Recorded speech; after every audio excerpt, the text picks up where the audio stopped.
ជីវិតអើយជីវិតហេតុអ្វីត្រូវដាំងចិត្តគិតពីរឿងស្នេហាកើតមកគ្មានមនុស្សសេចចេតនាតើល្អយ៉ាងណាទៅគ្រប់យ៉ាងនឹងមិនឈឺចាប់រឹតមិនអាចដាក់អារម្មណ៍ស្រឡាញ់ជ្រាលជ្រៅហើយក៏មិនចាំបាច់យំស្រែកហៅអតីតកាលឲ្យត្រឡប់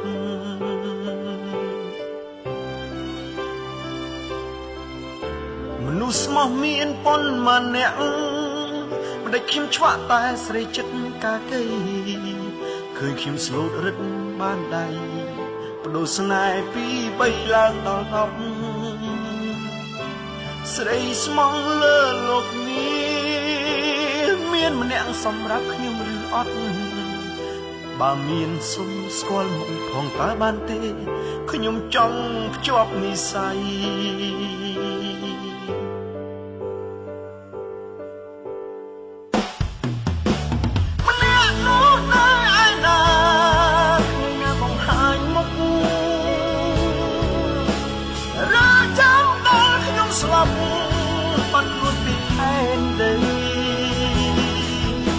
អ្នកដាច់ចិត្តព្រមលេចមុខ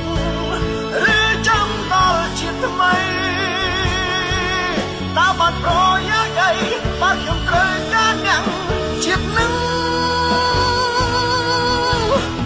ចាំមនុស្សមិនស្គាល់មុខបំពេញនៃជីវិតដល់ហត់ក៏ខូចចិត្តតែចាក់ដោតដល់ឆ្អឹងសង្ឃឹមថាគេអាចកែខៃបណ្ដោះរសជាតិមួយនឹងទៅជាស្នាមញញឹមមិនមែនស្នាមឈឺចាប់ដូចពេលស្គាល់អ្នកមុនឡើ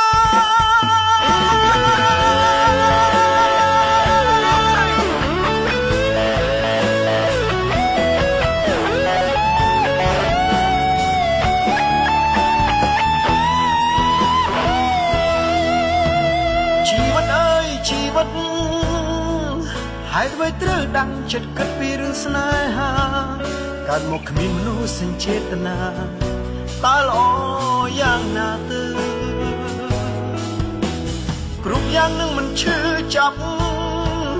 រឹតមិនអាចដាក់អារម្មណ៍ស្រឡាញ់ជ្រាលជ្រៅ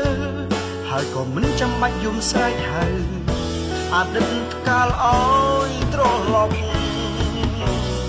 មនុស្សស្មោះមានប៉ុន្មានមិនដែលខ្ញុំឆ្វាក់តែស្រីចិត្តកាកៃឃើញខ្ញុំស្លូតរឹតបានដៃបដូរស្នេហ៍ពី3ឡើងដល់10ស្រីស្មងលើលោកនេះមានម្នាក់សម្រាប់ខ្ញុំឬអត់បើសិនមានសុខស្គាល់មុខផងតើបានទេខ្ញុំចង់ភ្ជាប់និស្ស័យ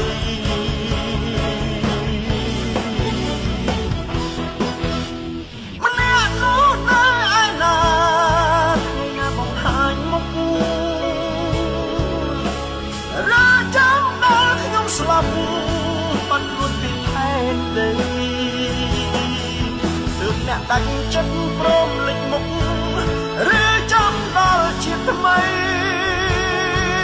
តើបានប្រយោជន៍អីបើខ្ញុំត្រូវការអ្នកជាតិនឹងចាំមនុស្សមិនស្គាល់មុខបំពេញនៃជីវិតដល់ហត់ក៏ខូចចិត្តតែចាក់ដោតដល់ឆ្អឹងសង្ឃឹមថាគេអាចកែខៃបណ្ដោះរសជាតិមួយនឹងទៅជាស្នាមញញឹមមិនមែនស្នាមឈឺចាប់នោះទេ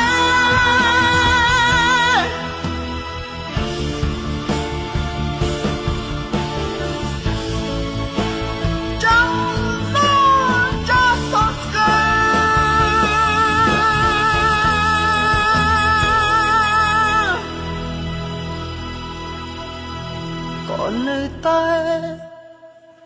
ពេញចិត្តចា